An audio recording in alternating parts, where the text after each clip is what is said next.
جن لوگوں نے اس چینل کو سبسکرائب نہیں کیا وہ سبسکرائب کر لیں۔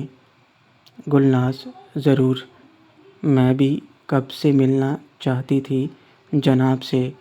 انفیکٹ میں نے تو پاپا کو بتایا تھا تمہارے بارے میں، اور وہ بھی ملنا چاہتے تھے تم سے۔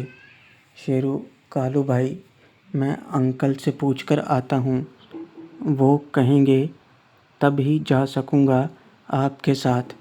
کالو: ہاں ضرور، تم جاؤ، میں یہیں انتظار کر رہا ہوں۔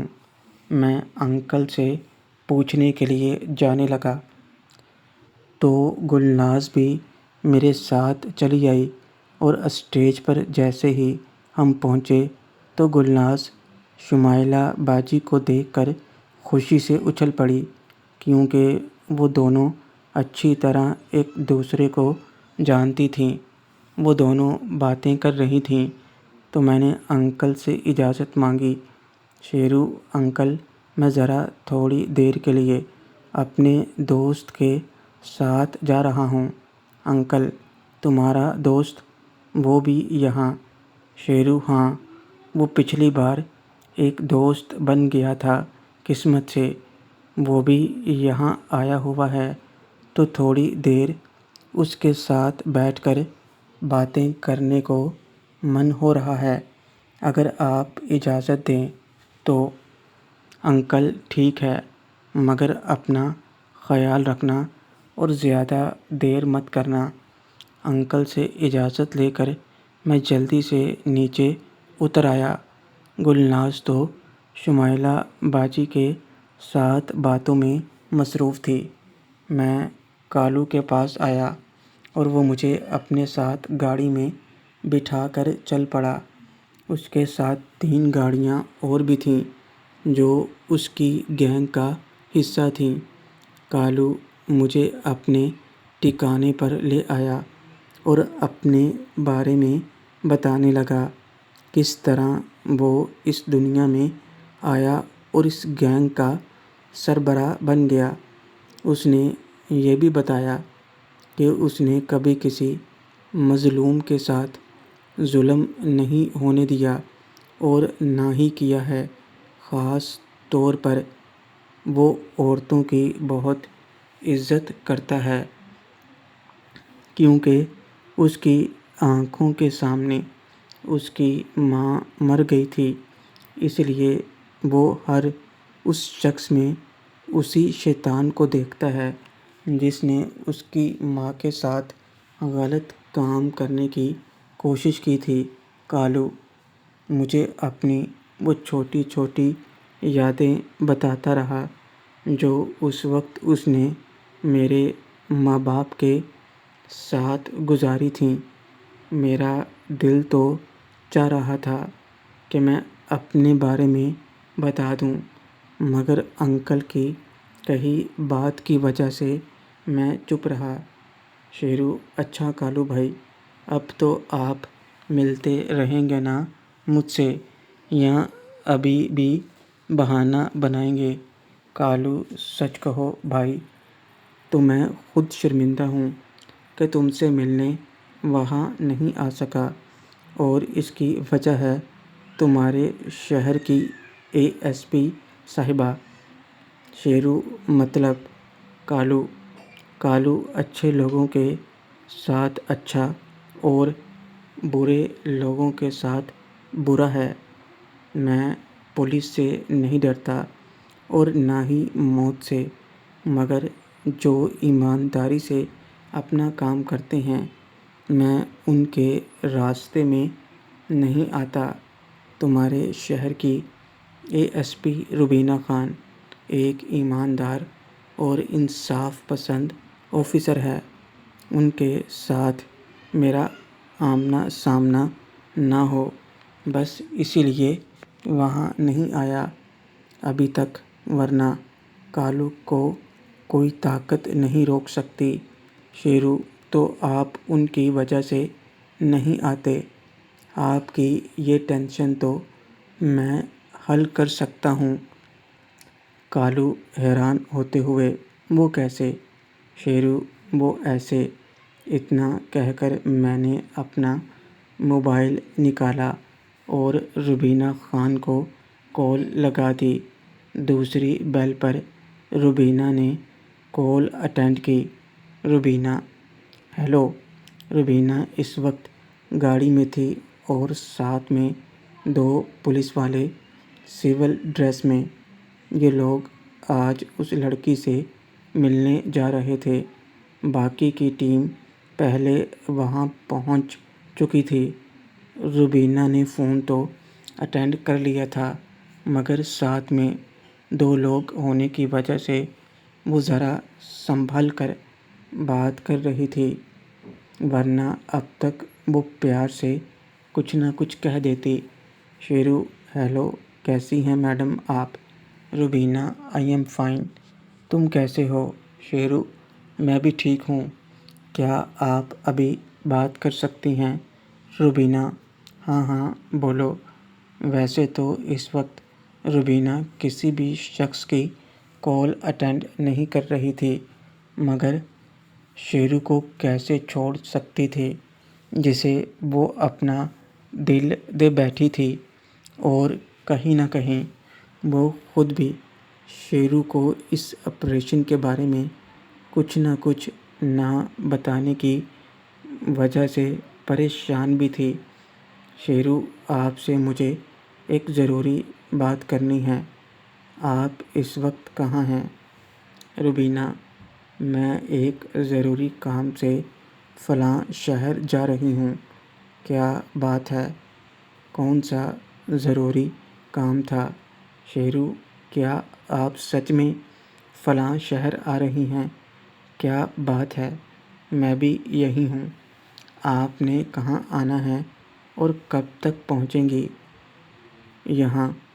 روبینہ حیرانگی سے: کیا تم بھی اسی شہر میں ہو؟ مگر تم وہاں کیا کر رہے ہو؟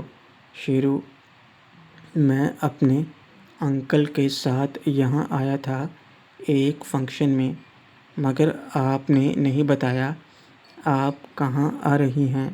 روبینہ: وہ مجھے کسی سے ضروری ملنا ہے ایک کیس کے سلسلے میں، شہر سے باہر پرانی حویلی کی طرف۔ ویسے تو یہ ایک نہ بتانے والی بات تھی لیکن پتہ نہیں کیسے روبینہ کے منہ سے نکل گئی۔ شیرو: کب تک فری ہوں گی آپ؟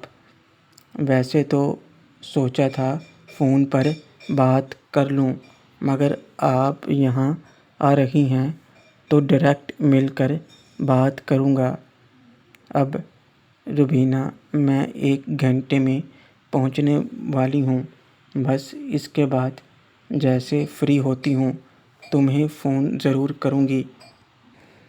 آپ ویسے تو سوچا تھا فون پر بات کر لوں گا مگر آپ یہاں آ رہی ہیں تو ڈائریکٹ مل کر ہی بات کروں گا اب۔ روبینہ: میں 1 گھنٹے میں پہنچنے والی ہوں، بس اس کے بعد جیسے فری ہوتی ہوں تمہیں فون ضرور کروں گی۔ شیرو: اچھا تو ٹھیک ہے، میں آپ کے فون کا انتظار کروں گا۔ Good luck. آپ جس کام کے لیے جا رہی ہیں وہ کام پورا ہو۔ Rubina: thank you very much. اس کے بعد میں نے فون کاٹ دیا۔ کالو میری طرف حیرانی سے دیکھ رہا تھا۔ کالو: ابھی تم کس سے بات کر رہے تھے اور تم نے پرانی حویلی کا ذکر کیوں کیا؟ شیرو: بھائی آپ کا ہی کام کر رہا تھا، آپ نے کہا نا آپ روبینہ میڈم کی وجہ سے وہاں نہیں آتے تو میں روبینہ میڈم سے بات کر رہا تھا۔ وہ میری میڈم کی خاص دوست ہیں اور مجھے بھی اچھی طرح جانتی ہیں۔ میں ان سے بات کروں گا اور آپ کے آنے کا کوئی نہ کوئی راستہ نکل آئے گا۔ وہ بہت اچھی ہیں۔ کالو: سچ میں؟ مگر وہ یہاں کیوں آ رہی ہے اور وہ بھی پرانی حویلی کے پاس؟ شیرو: وہ کسی کام سے آ رہی ہے، کسی کیس کے سلسلے میں، لیکن اب پرانی حویلی کے نام سے اتنا حیران کیوں ہو رہے ہیں؟ کالو: اس لیے کہ وہ علاقہ بہت خطرناک ہے، اس طرف پولیس بھی نہیں جاتی۔ شہر سے باہر ایک انجان علاقہ ہے، اس طرف نہ کوئی رہتا ہے، نہ کوئی آتا جاتا ہے۔ پھر ان حالات میں وہ یہاں کیا کرنے آ رہی ہے؟ کہیں کوئی گڑبڑ؟ شیرو: کیا سچ میں؟ مگر وہ تو ایک پولیس آفیسر ہے، وہ اکیلی تو کہیں نہیں جاتی۔ اگر وہ یہاں آ رہی ہے تو ضرور کوئی خاص وجہ ہوگی۔ کالو بھائی نے جو بتایا تھا، اس کے بعد ایک بار مجھے پریشانی ہونے لگی۔ پھر سوچا وہ بہت اسٹرانگ ہے، اور ان کی باتوں سے اتنا تو میں سمجھ گیا تھا کہ وہ اکیلی نہیں ہے، اس لیے میں تھوڑا بے فکر بھی تھا۔ روبینہ خان اپنی ٹیم کے ساتھ پرانی حویلی کے پاس پہنچ چکی تھی۔ اس کی ٹیم پہلے ہی یہاں موجود تھی، کوئی کچرا اٹھانے والے کے روپ میں، کوئی بھکاری کے روپ میں، کوئی ٹرک ڈرائیور، کوئی ٹیکسی ڈرائیور بن کر۔ روبینہ خان کے ساتھ آئے 2 اہلکار بھی کچھ فاصلے پر اتر گئے، اور روبینہ خان خود گاڑی چلاتے ہوئے حویلی کے قریب پہنچی۔ دسمبر کے ٹھنڈے مہینے میں دن ویسے ہی چھوٹے ہوتے ہیں اور اندھیرا جلدی ہو جاتا ہے۔ یہاں بھی عالم کچھ ایسا تھا۔ شام ہو رہی تھی اور اندھیرا اپنا اثرات بکھیر رہا تھا۔ روبینہ خان دور سے ہی آہستہ آگے بڑھتے حویلی کے آس پاس غور سے دیکھ رہی تھی، مگر وہاں زیادہ ہجوم نہ تھا۔ پرچون کی 1-2 دکانیں اور پان والے کی چند ایک کیبن، کچھ مٹھی بھر لوگ جو چہل قدمی کرنے آئے تھے۔ مگر ابھی تک روبینہ خان کو وہ لڑکی نظر نہیں آئی تھی۔ اس نے شام کو 5 بجے کا ٹائم دیا تھا۔ آج ہی صبح فون پر روبینہ خان حویلی کے سامنے گاڑی کھڑی کر کے کھڑی ہو گئی۔ تبھی وہاں ایک ٹیکسی اور ایک ٹرک آ کر رکی، جس کے اندر ڈرائیور اور ان کے ساتھ سواری اور مزدور کے روپ میں 3 افراد اور اترے، جو روبینہ خان کے ساتھی تھے۔ روبینہ بھی ہوشیار تھی اور اپنی ریوالور کو ایک بار دوبارہ سے چیک کر کے اپنی کمر میں پھنسا لیا، ٹی شرٹ کے نیچے جینز میں۔ آج وہ جینز اس لیے پہن کر آئی تھی کہ اگر کوئی گڑبڑ ہو تو وہ ایکشن موڈ کے لیے تیار رہے۔ روبینہ ابھی گاڑی میں انتظار کر رہی تھی۔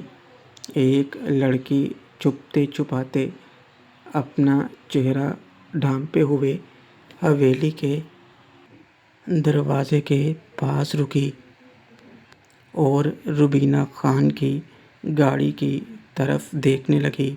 روبینہ خان کی نظر جب اس لڑکی سے ملی تو دونوں ایک دوسرے کو پہچان گئے، اور وہ لڑکی روبینہ خان کو اپنے پیچھے آنے کا اشارہ کر کے حویلی کے پچھلی طرف چلی گئی۔ روبینہ خان کی گاڑی سے نکلتے ہی اس کی ٹیم بھی ہوشیار ہو گئی، مگر روبینہ خان کے اشارے کے بنا وہ لوگ ہل نہیں سکتے تھے، جیسا کہ روبینہ خان کا حکم تھا۔ 5 مزید اہلکار بھی 2 گاڑیوں میں آ چکے تھے، اور 4-5 اہلکار پیدل چلتے ہوئے حویلی کے آس پاس بھکاری بن کر کھڑے ہوئے تھے، جبکہ کچھ اہلکار ٹرک کے پیچھے چھپے ہوئے تھے۔ سب آہستہ آہستہ حویلی کے پاس پہنچ گئے اور اپنی پوزیشن لے لی۔ روبینہ: کیا تم وہی لڑکی ہو؟ لڑکی: کیا آپ روبینہ خان ہیں؟ روبینہ: میں ہی روبینہ ہوں۔ اب جلدی سے مجھے وہ ثبوت دو۔ اتنی جلدی بھی کیا ہے میڈم؟ اتنی دور سے چل کر آئی ہیں، تھوڑا انتظار تو کر لیجیے کہ ہمیں خدمت کا موقع نہیں ملے گا۔ یہ آواز کسی آدمی کی تھی۔ روبینہ خان ایک دم سے پلٹی تو اس کے پیچھے سے 4-5 افراد نے گھیرا بنا لیا تھا۔ روبینہ خان نے جلدی سے اپنی کمر میں لگی پستول نکالی۔ روبینہ خان: چپ چاپ اپنے آپ کو میرے حوالے کر دو، ورنہ تم میں سے ایک بھی زندہ نہیں بچ پائے گا۔ روبینہ کی بات سن کر وہ سب ہنسنے لگے، جس کی وجہ سے روبینہ بھی حیران ہو گئی۔ ان تمام افراد کے ہاتھوں میں ہتھیار تھے۔ دیکھ یار نومی، یہ سوچ رہی ہے کہ ہم کو پکڑ رہی ہے۔ اس کو نہیں معلوم کہ کمینی خود ہمارے قبضے میں ہے۔ وہ بدماش بے شرمی سے ہنستا ہوا جس طرح سے بات کر رہا تھا۔ روبینہ بھی گھبرا گئی، مگر ظاہر نہ کرتے ہوئے رعب دار آواز سے بولی: روبینہ خان، بہت ہنسی آ رہی ہے۔ ابھی تجھے بتاتی ہوں کہ کون کس کے قبضے میں ہے۔ ہاشمی، بلاؤ اپنے پالتو کتوں کو، ہم بھی دیکھتے ہیں کہ کون کمینہ ہمارے سامنے آنے کی ہمت کرتا ہے۔ روبینہ خان نے زور سے ہاشمی کو آواز دی، جو اشارہ تھا اس کی ٹیم کے لیے، مگر کوئی نہیں آیا۔ شاید ان تک آواز نہیں پہنچ پائی، اس لیے روبینہ خان نے دوبارہ سے زور سے آواز دی: روبینہ، ہاشمی، بشیر، کہاں ہو سب لوگ؟ کیا ہوا؟ کوئی بات نہیں سن رہا تمہاری مشکل ہم حل کر دیتے ہیں۔ اوئے ذرا لاؤ ان کبوتروں کو، میڈم کا دل نہیں لگ رہا ان کے بغیر۔ روبینہ خان کا دل اب کسی انہونی کے ڈر سے گھبرانے لگا تھا اور وہ خود کو بچانے کی ترکیب سوچ رہی تھی۔ اسے سمجھ میں آ گیا تھا کہ وہ جال میں پھنس گئی ہے جس کا ڈر تھا۔ آخر وہ ہو گیا تھا۔ تبھی اس گنڈے کے ساتھی روبینہ خان کی پوری ٹیم کو ہاتھ اوپر کروائے بندوق کی نوک پر روبینہ خان کے سامنے لے آئے۔ یہ سب گنڈے وہی لوگ تھے جو حویلی کے آس پاس خریدار بن کر اور دکاندار بن کر کھڑے تھے۔ روبینہ خان کی چال اب ناکام ہو گئی تھی اور وہ بری طرح سے جال میں پھنس گئی تھی، اور روبینہ خان نے اپنی ٹیم کو اس طرح دیکھا تو آخری کوشش کرتے ہوئے وہ اپنے ہاتھ میں پکڑی پستول کا نشانہ اس گنڈے پر لگاتے ہوئے اسے اپنے قابو میں کرنے کی کوشش کی۔ نہ، ایسی غلطی مت کرنا میڈم، ورنہ آپ کے یہ جو پالتو کتے ہیں یہ سب مارے جائیں گے اور اس سب کا ذمہ دار اور کوئی نہیں، صرف اور صرف آپ ہوں گی۔ اب چپ چاپ اپنا تمانچہ پھینک دو اور ہمارے ساتھ چلو، ورنہ ان سب کمینوں کا آج اوپر کا ٹکٹ کٹ جائے گا۔ روبینہ خان سمجھ گئی تھی کہ اب وہ کچھ نہیں کر سکتی، اس لیے اس نے اپنی پستول کو نیچے کر لیا۔ روبینہ خان، تم جانتے نہیں تم لوگ کس سے پنگا لے رہے ہو، بہت پچھتاؤ گے، ایک ایک کو چن چن کر ماروں گی۔